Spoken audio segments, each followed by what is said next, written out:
Hello and welcome to the Tuesday night edition of Animal World Live with me, Brent Leo-Smith. We've got some incredibly exciting news to share with you, but you're going to have to watch till the end to see it.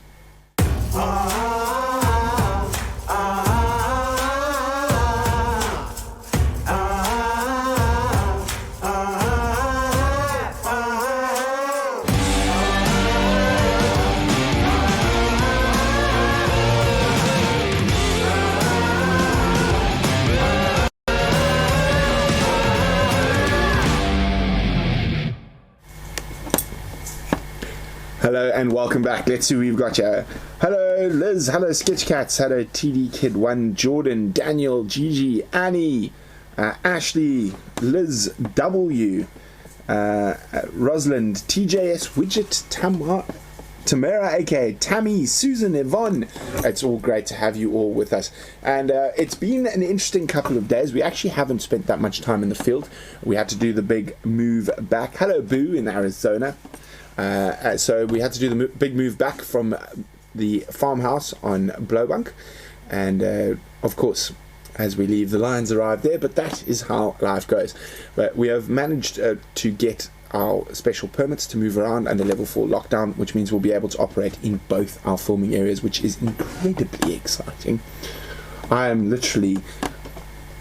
I'm trying to think of a good word for this. I'm vibrating with excitement actually at the moment. But you're going to have to wait again to see. Hello Andre. Hello Sherry. B. Octogirly, Lady Mac, Beth, Renee, Arena. So many wonderful people with us this evening. Hello Dov. So lots of exciting news. And we're going to be going through that a little bit more later on in the show. But of course, even if we're not out in the bush, our live cams are.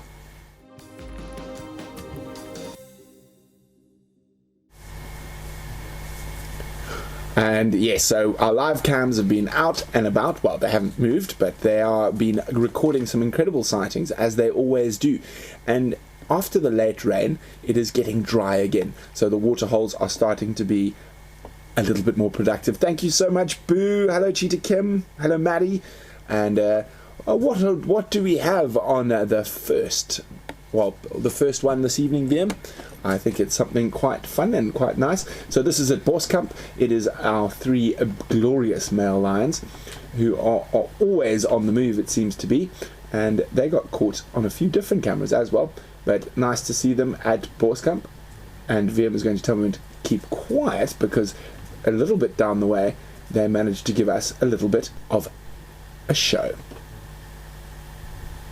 But they're queuing it up, no problem. Dov the Leopard has not been seen again on the cam, but we did get an audio delight from the 3 Rietsbraid boys.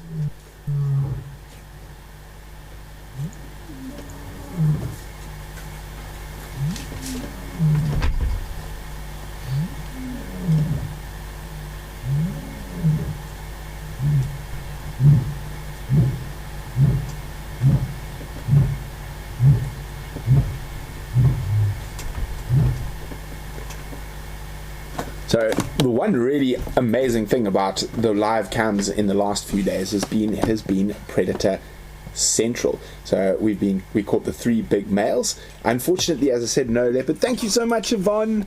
The three big male lions that are multiple times on different cameras, showing how quickly they move through the reserve.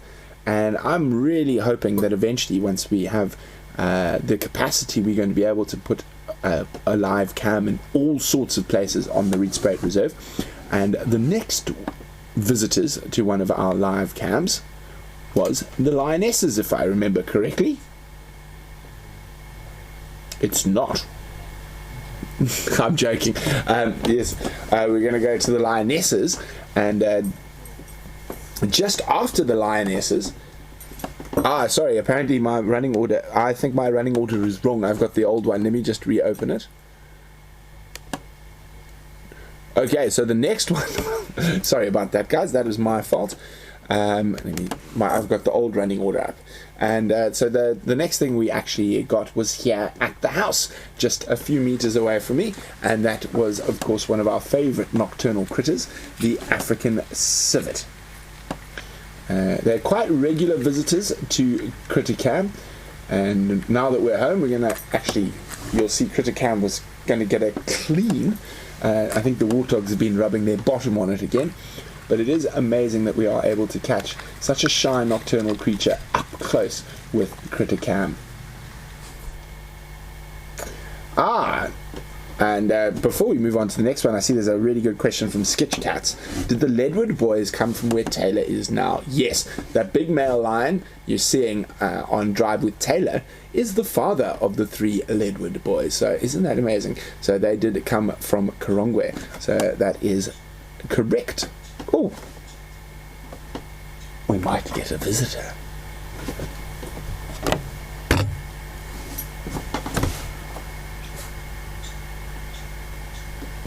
I don't know if you can hear that little chip, chip, chip, chip, but it is a bush baby. And they often will come along the fence behind me and then up into the tree and up above my head. But at the moment they're moving that way. Sounds like, but they're very cool to have them around. Oh, thank you, Mary. An awesome torch by Lead Lenser, of course, just in case we do need to spot something. Is that okay there? Yes. Cheetah Kim says she's never seen an African civet. We get them quite regularly on Critter Cam, and that bush baby sounds like it's going further away now, unfortunately. And also, we've had them on quite a few of the different camps, on SAST as well. So they are relatively common, but they are quite shy. So it is always great to be able to get these nice close-up views of the civet. And the patterns on their coat is just gorgeous. So very, very exciting. Now, of course, as I said, we caught some other animals on our live cams, and the next one was the lionesses who came to SAST Hunt, and they were trying to avoid the Leadwood boys. But there we go. Isn't that absolutely beautiful? Early in the morning, well, not that early, about 7 o'clock in the morning. It was a very windy day, and not only was it a single lioness, but the whole pride eventually came to join her in drinking at the SAST Hunt live cam. So here they come, and it is always wonderful to catch up with them, because it is great to see them. And of course, who can forget when we had that wonderful little moment when the lions, well, one of the cubs pushed the other cub into the waterhole. So in comes all the little kiddies. They're the 4 little ones, and the others are still on their way. But it is amazing. This waterhole is in a particularly good area. There is a huge amount of game that operate in that area. Quite nice herds of wildebeest, zebra, giraffe, and this is the area that they hunt quite frequently. Last week when I was on my solo safari, they killed the male kudu not far from here. So it is absolutely wonderful to be able to watch the lions sitting there. I was mesmerized. Golden light, lions drinking, absolutely splendid. Dov, the baboons haven't been so common on the cameras over the last while, so there is quite a lot of water around, and the lions like that area because of the high prey density, whereas the baboons were moving through to that area because it was one of the only available water sources. Now there's a lot of water in the riverbeds, so the baboons are probably drinking much closer to their roosting sites and not risking crossing all the open ground around SAST to go for a drink. Pterodactyl would like to know, how do we tell Bucket and BB apart? Well, there's the obvious, but Bucket is quite a lot smaller than BB. BB being a boy, he is already at a year, what are they now, a year and 2-3 months old. He is already noticeably bigger than Bucket is. Now, our poor girls trying to feed 6 cubs spend a lot of time avoiding the 3 Leadwood boys, but they were hot on the trail of the Leadwood girls that morning. So this is, well, not even 40 minutes later, up in marches the big boys. They are absolutely stunning. Now, a lot of you wonder what that stick in there is for. It's just in case anything falls in and needs to climb out, particularly insects and birds occasionally. Now, the amazing thing is we have seen baboons and monkeys swimming in these water holes. Thank you, Darcy Ann.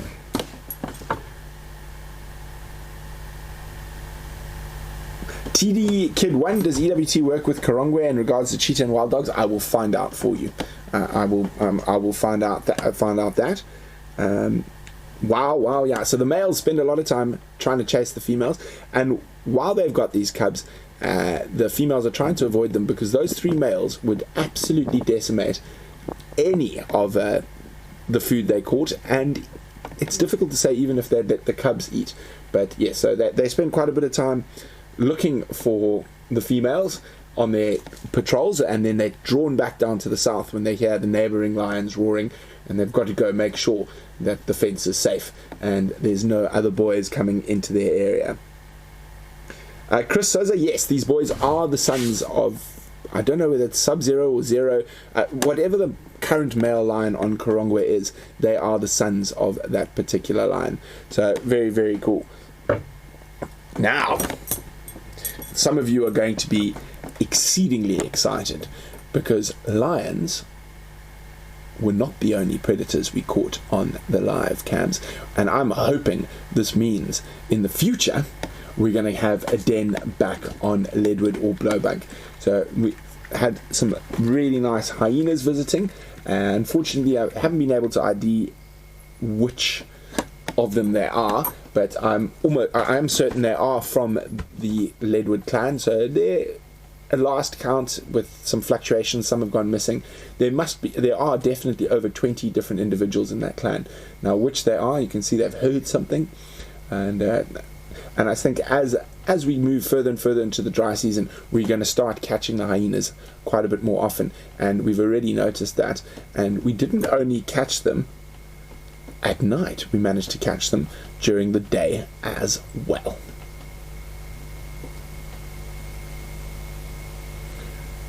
As I said, we were very excited about being able to put up the camera at SAST, and it is proving, and I think it's going to prove to be one of our more prolific cameras on the Rietspruit Game Reserve.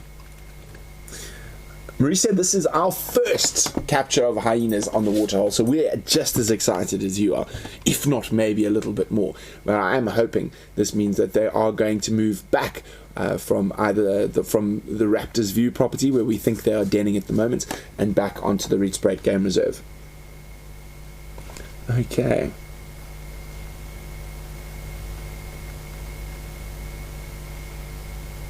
Why do the males hound the females, Dov? Yes, for food. TD Kid 1, you're correct. Why should you go hunt a giraffe when you can let 2 girls do it for you? Much easier to scavenge. Now, male lions are great scavengers. They'll scavenge from their own pride, they'll scavenge from hyenas, they'll scavenge from leopard, and they'll just scavenge from animals that have died from natural mortalities. So it is, I would say, quite a high percentage of a male lion's meal in certain areas is made up of scavenging. However, when it does come to hunting, they are incredibly effective, and it is a misnomer that the male lions are bad at hunting or choose not to hunt. Our boys regularly bring down giraffe, wildebeest, kudu, all by themselves without any help from the girls. Dov, are all their animals besides the baboons wary of the cameras? I wouldn't say they're wary, they're just not interested. What other animals? We've had the warthogs put their noses and bottoms on the cameras before, and what other animals have really played with the camera? VM, can you help me out? You see that footage more, but I wouldn't say they're wary, they're just indifferent. Monkeys and baboons, the primates. Now, as I said, we're very excited that we're going to be having a live cam shortly in the land of behemoths with elephants abound, and that is another animal that has an amazing curiosity. So with our installation there, we're going to have to be very smart and very clever to make sure the Ellies can't get to the cam, because they would certainly play with it. Marisa, yes, they go under the fences and move between the different reserves. When it comes to sort of wildlife management and fences, there are 2 animals. Well, there's actually more than 2, but there's 3 animals, 4 animals that are you really can't keep in. Some of them would make you quite surprised because they're quite big, but hyena, leopard, wild dog treat the most sophisticated of electric fences with indifference. You actually have to bury right deep down to stop them going through. But the biggest problem with electric fences and all fences is warthogs. Warthogs, I have a complete disdain for fences. Now, while I was very little, my dad was still farming on our family farm in the KwaZulu-Natal Midlands, and they had, I think it was kikui, or there was different, or lucerne. They were growing fodder for the cattle we had on the farm, for the dairy, and the warthogs.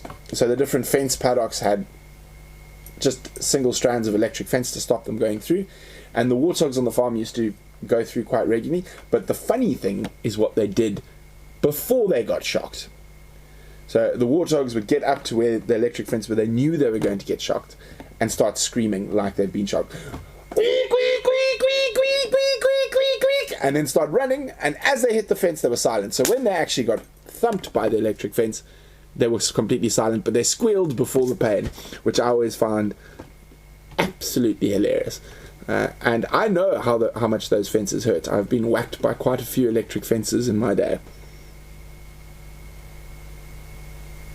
Dov, we're going to go one better than putting it on securely for elephants. We're going to put it out of elephants' reach if we can, or we'll have to build a tank to house it. No, I'm only joking. We've got plans to make sure that Ellies don't mess with the cameras and the solar panels and other things, because that could be disastrous. Nunya, where are the Melita pack now? They are back on Leadwood. They were actually seen this morning by my dad and others right at the entrance to Leadwood. Cheetah Kim, we did have one of those male lions try eat one of our GoPros that we were hoping they were just going to walk over to give us a beautiful upward angle of a majestic male lion walking, and Vim is a magician. So for those of you who might have missed male lion eats a GoPro on Painted Dog TV, Vim is going to bring it up. He'll let me know when it's ready. Let's see what other questions we've got at the moment. Vim is such a magician, it is already ready. So we placed our GoPro on the ground, hoping the lion was going to walk over it, and one of the males has just picked it up in his mouth, and I think he's about to start chewing it now.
The one thing I can guarantee you is lion's breath is absolutely putrid.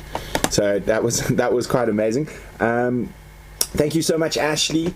And have troubles water? Yes, the warthogs have come back in full force to see her, and every time she tries to bark at them, she gets sprayed with a water bottle.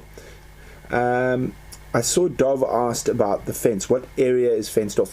The Rietspruit Game Reserve. So it's over 15,000 acres, but there is a perimeter fence around it.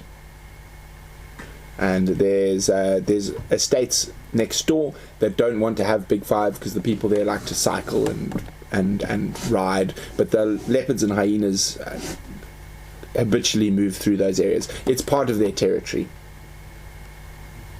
Oh, Pterodactyl, I'm so excited for you. Pterodactyl's just got her Painted Dog TV beach towel.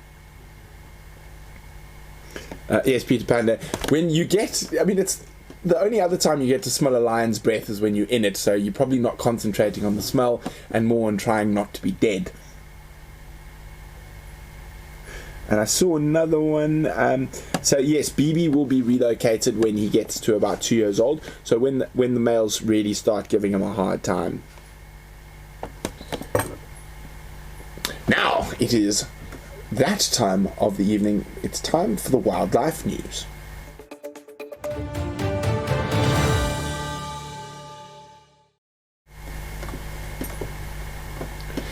So we've gone for some interesting stories, and one of them's a bit old, but it's just such a absolutely fabulous story that I couldn't help but share it again for those of you who might have missed it on my social media in the past. But the first story is quite interesting. It's something that a lot of people don't realize, that hyenas are not only in Africa, they occur throughout the Middle East and all the way into India, and that is of course the striped hyena. And there's an amazing story about this Lebanese conservationists' fight to save the striped hyena in Lebanon. Of course, Lebanon, Syria, all those areas are in incredibly difficult times generally due to the political strife and war and terrorism. So it's amazing that there's someone there that's still caring for the wildlife, and it's really worth a read to go follow up on what that conservationist is doing with the studies on the striped hyenas in Lebanon. I find this type of stuff absolutely amazing. And another little bit of news, a little bit closer to home. Now, a little bit closer to home and a little bit closer to the heart, because the Soutpansberg Mountains is one of my favorite places in South Africa. It is an absolutely unique part of the world, and there's a whole bunch of incredible species there. It has over 800 euphorbia species, and most of them are endemic to the mountain range, and it's one of the homes to one of our favorite big cats and leopards in particular. And this article here is focusing quite a bit on the leopards, and it's an area where leopards have been under pressure due to human wildlife conflict. Slowly but surely the attitudes are changing. The Endangered Wildlife Trust manages a reserve in the Soutpansberg, and with particularly looking at human wildlife conflict with leopards and other small African cats such as caracal and serval in that area. So it is absolutely amazing area, and hopefully one day we'll get up there to do a special on the Soutpansberg for you. Now, just a quick little fact about the Soutpansberg: it is one of the only places on mainland Africa where you will find a Zanzibar fig occurring naturally. The only other place in Africa you will find Zanzibar figs is on Zanzibar. And strange enough, there's actually one on Londolozi in the Sabi Sands that I've seen. Now, generally, they do not occur on mainland Africa. Can anyone guess why there are Zanzibar figs in the Soutpansberg Mountains of South Africa, very, very far away from the tropical island of Zanzibar off the coast of Tanzania? Cheetah Kim, there are still wild cheetahs outside of Africa in Iran, but cheetahs used to occur all the way through India as well, and they've only recently become extinct in the last 100 to 200 years, and that has been directly from humans, the cheetah extinction, with the lack of space and habitat, and with the big cats being forced into smaller habitats, they've come into competition with lions and tigers, which obviously did not end well for the cheetah. But yeah, the hyenas are incredibly adaptable, and the striped hyenas as well. I think they're absolutely stunning. I've been lucky enough to see them a few times in my life, but not as much as I would. I would love to actually spend some quality time with some striped hyenas. Darcy-Ann, it's not because of terrain. Barbara, it's not because of floods. It's got a lot to do with us, human beings. Hear the lion. I can hear a lion roaring directly across from us, and that lion is roaring in our new filming area, but I'm not going to tell you where it is yet. And it's the fat one we went looking for today, and I just got a message that he joined up with his coalition mate, and they were literally they're very close to here. Well done, Fiona. Nunya, a good guess, but not a fig-loving bird. Indeed, it is Arabian traders or Zanzibarian traders. Of course, the east coast of Africa was open far before the Europeans came, with the Omani, the sultans of Oman and whatnot having posts in Zanzibar and Lamu, and the traders, particularly in the Soutpansberg, were trading with the Mapungubwe, the old ancient civilization of the Mapungubwe, for gold mostly, and they would have taken figs, snacks on the route, and the seeds of one of those traders has germinated and actually now has a completely naturalized population of Zanzibar figs in South Africa. Another tree that is completely naturalized in parts of Africa, and you can even find a few on the Great Limpopo River. They are a little bit rare down this far south, but further north on almost all the major rivers in Africa. The Tamarind Tree from India is very common, and that is, of course, it was a delicacy, and the traders used to travel and suck on and eat the tamarind sweets. I call them sweets, but the seeds, they are absolutely delicious, and that is how the tamarind has become naturalized along the major river areas of Africa. And of course, if you're a trader back then, you followed the rivers because that was your only source of water, and people before the age of boreholes and whatnot would only live along in areas where they had access to fresh water. Sandra, thank you for joining us. I'm glad you're not missing completely. Cougar Man, the true king of the jungle. Okay, Liz, just for you, I'll roll back. Let me get a sip here quickly.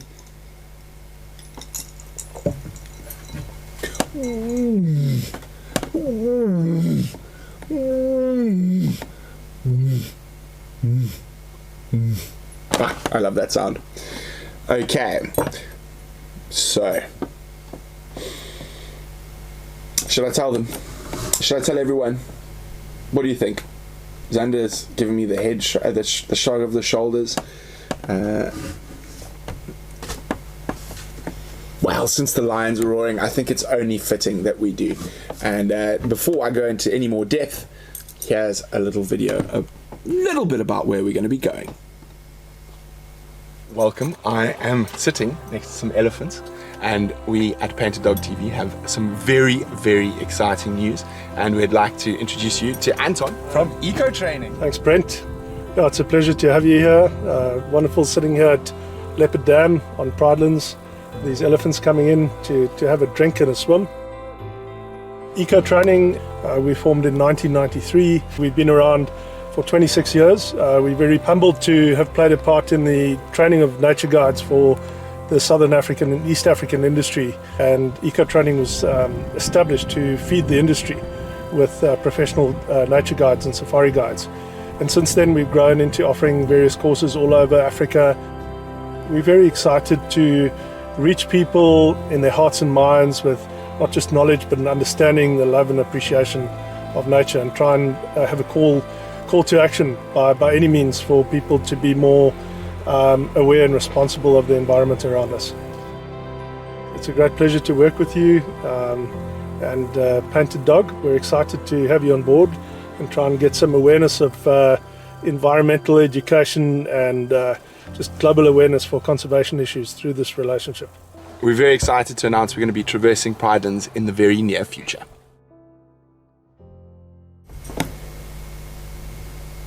So that was today. The elephant swimming were today. We're very, very excited to have partnered with Eco Training and Pridelands. Now, Pridelands, I see a lot of you saying, isn't that Taylor? Yes, Taylor works for Eco Training. She is currently at Korongwe, which is another one of their camps. They have camps in Northern Kruger, in Botswana, in the Masai Mara, and then they have 3 camps actually within about 100 kilometers of Hoedspruit, and we're going to be operating here on Pridelands, which is very, very close to Hoedspruit, and it is an amazing story. So not that long ago, Pridelands had no elephants, no lions, and it was a hunting farm and whatnot, so it's done a complete transition, and we're going to be very excited to share that story with you. And And that is where Betty Brooks, if you hear, at the donation you made for the Ellie cam, that's where it's going to be going, and hopefully we're going to be seeing lots of swimming Ellies shortly. So a big thank you for Betty, and thank you for being so patient. We haven't been able to move around yet, and we're going to start with that installation almost immediately. We're just going to wait for some more kit to arrive from Johannesburg for the repeater, and then that will be going up, and we're going to be able to be broadcasting live from those dams on the live bush cams. So we're very excited, and it sounds like those lions are very close to that dam. I actually got a message from Anton a bit earlier saying the male lions arrived at camp, so they were actually at that dam, which is there. Just trying to get my bearings from where we are. So we're very, very, very excited about that, and there's going to be quite a few changes and stuff coming up, and we will keep you updated. We're going to be, to our patrons, we're going to be having a chat to you, discussing, etc., what we're going to go forward with. And so, yeah, very, very excited. We also have very, very exciting news that there are 2 tiny little leopard cubs there, and we're going to be hopefully getting to know them quite well. It is a new area, as I said, which in some ways is even more exciting. Actually, not in some ways, it is more exciting. So the lion pride dynamics, it's open to Kruger. There's going to be movement, there's going to be coalition takeovers, there's elephants everywhere, and there's leopards, and there's hopefully going to be hyenas as well. They're used to den there, they're not denning there at the moment, but the den could come back. The dogs come through, a different pack of dogs, also monitored by EWT. So we are very, very excited about this, and we're going to be doing quite a lot of stories on Pridelands in the coming months, and of course we're not forgetting Mabai and her little cubbies, and of course the Rietspreek male lions, and the Leadwood hyena den hopefully comes back, and of course the Rietspreek pride as well. And thank you so much for all the congratulations, everyone.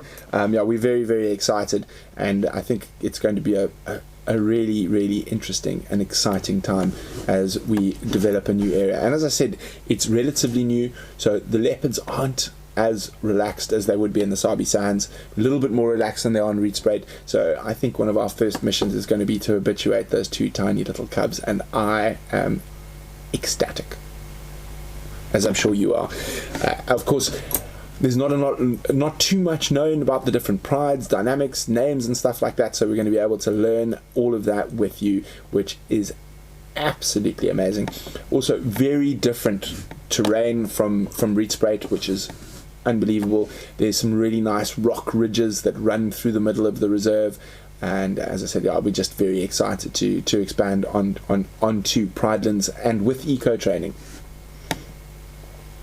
Who knows, you're going to maybe see some of the eco training instructors and whatnot, guests on Animal World Live as well, so you'll get to ask them some questions, and hopefully we'll be able to convince Anton to do the same, and he can chat to all of you live.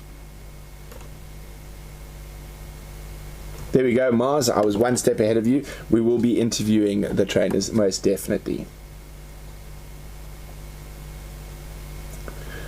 Okay, very excited. Thank you, Carla B, Sketchcats, TD Kid 1, Chris Souza. Really looking forward to it. It is, and you know what? Every time I see an elephant, I realize how much I miss them. They just make me absolutely happy. Oh, that sound, them talking to each other.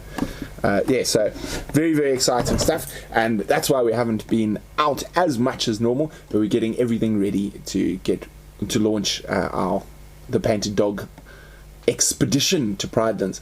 And of course for us, we're very lucky. It's, as the crow flies from here, probably 400-500 meters to the boundary between town and the reserve. So that is why they do call Hoedspruit the wildlife capital of South Africa.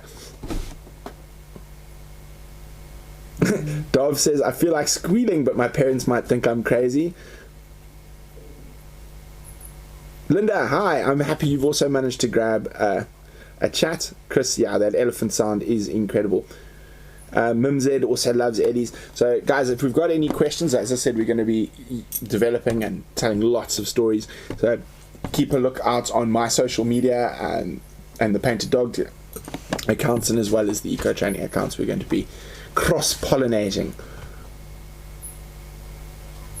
Yebo Mimi says, I need to get sturdier footwear to navigate the rocks. My ankles will thank you. Well, everyone sort of knows me. I'm probably still going to be running around in sandals. The only time I wear closed shoes is when it's cold. Thank you, Nunya. So as I said, lots of exciting projects, and the projects are going to develop as we go on, and we just can't wait to expand with all of you. As I said to patrons, we'll be posting when we'll be doing a Patron. Oh, they're here. It's right here. Oh, he just jumped on the skull. Where'd he go? I don't know. The bush baby just jumped on the skull. Where'd you go? Sneaky. You see him?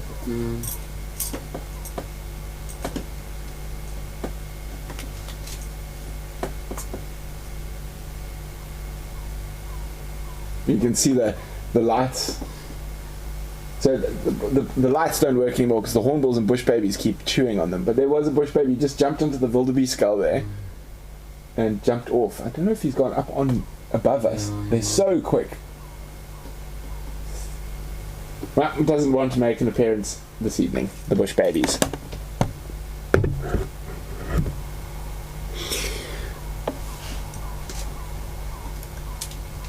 JS, basically Tiger King or Captive Cats in Captivity live, Animal World live show will be still going on Friday, so we have not forgotten about that. So get your questions and that ready for that.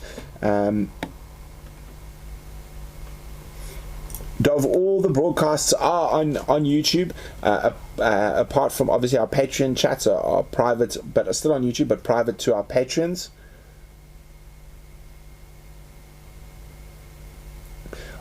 Mauricia, so the screaming sound is the large thick-tailed bush baby.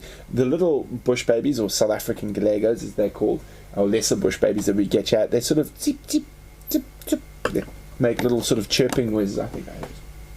So they don't really scream.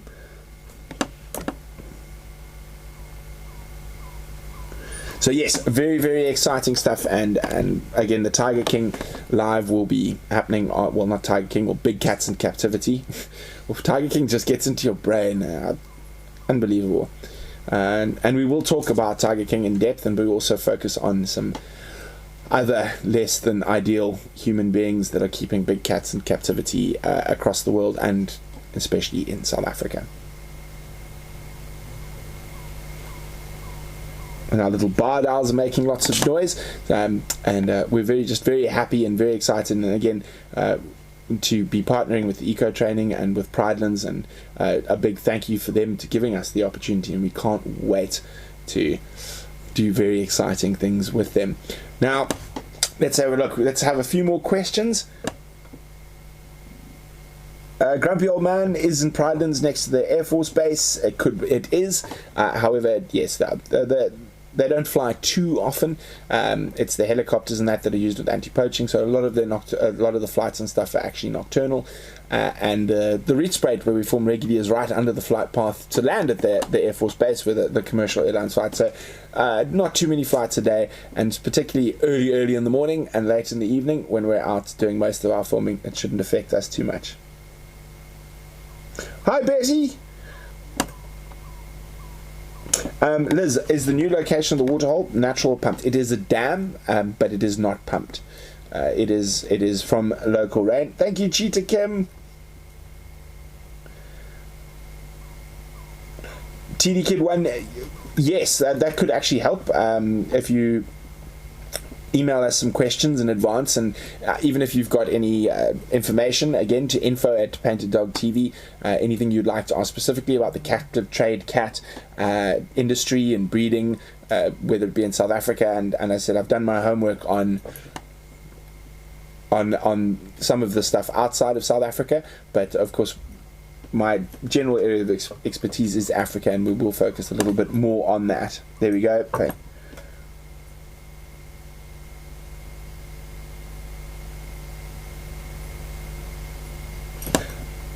Dov, Tiger King is a Netflix documentary that was made about the sort of captive cats in roadside zoos in America and big cat sanctuaries, so they're called, etc., etc.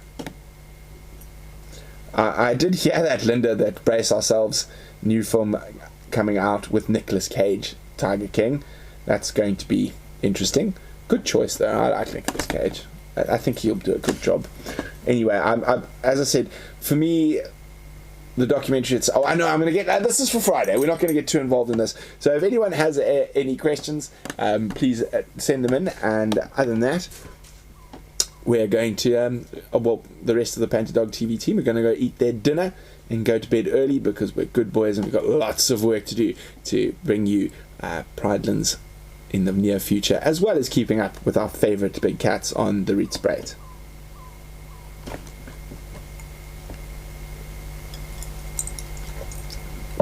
Ginger beer. And there we go. TD Kid 1 has done her homework. So, yes, I would appreciate it. We can maybe share some research notes, TD Kid 1. Yeah, we're gonna save that all, because I've got a feeling that someone else is going to be cooking dinner on Friday night, because it's going to be a long one. Maybe we'll treat ourselves to a takeout, because under level 4 lock, we are allowed to get takeout. Anyway, guys, thank you so much for joining us for this episode of Animal World Live. And as I said, we're very excited to be partnered with Eco Training and Pridelands, and we can't wait to show you the big cats. That are there. And for those of you, live cams are back up and running. The internet went down. We're busy also working on a backup link, so they will never go down. So that's quite exciting. So we've got a lot of technical stuff to do in the next little while, and hopefully that will lead to us being able to spend more time in the bush. So remember to go check out live bush cams at Painted Dog TV. And VM says apologies for the lateness of the credits. There's some new patrons. They will be updated. We just haven't had a moment at the moment. We just haven't had a moment. We've been rushing around trying to get everything ready. So on Friday, our new patrons, you shall be in the credits. And of course, a massive thank you to Lead Lenser. These torches are going to be working hard in the very near future again on a new property. And of course to the Steenbach family of Blowbunk, Leadwood Big Game Estate, our patrons. We wouldn't be where we are without you. As I said, there will be a Patreon only live chat coming up where we're going to discuss some of the future plans and how we're going to be moving forward. And of course our super chat sponsors, thank you. Oh, and exciting stuff, guys. The Painted Dog TV app should be out in the next couple of weeks. We're just doing some last minor tweaks. There you can get all your wildlife news and your Painted Dog videos, and it'll all link through. So we're very excited about that and can't wait to share that with you. And remember, it'll be at 19:30 100 hours, or 7:30 as normal people say. VM said 19:30 in my ear, so that's what I went with. Central African time on Friday for the Captive Cat in Captivity Animal World Live feature. And of course we are not so excited to bring you that one, but it is very important that we discuss these issues, and they are very, very important issues in terms of the conservation of big cats, not only in Africa but throughout the world. And who else have I got to thank? Thank you to Zander, Charles and Vim for being an absolutely amazing crew, and we're very lucky to have all of them. And for now, good night, and we'll see you on Friday.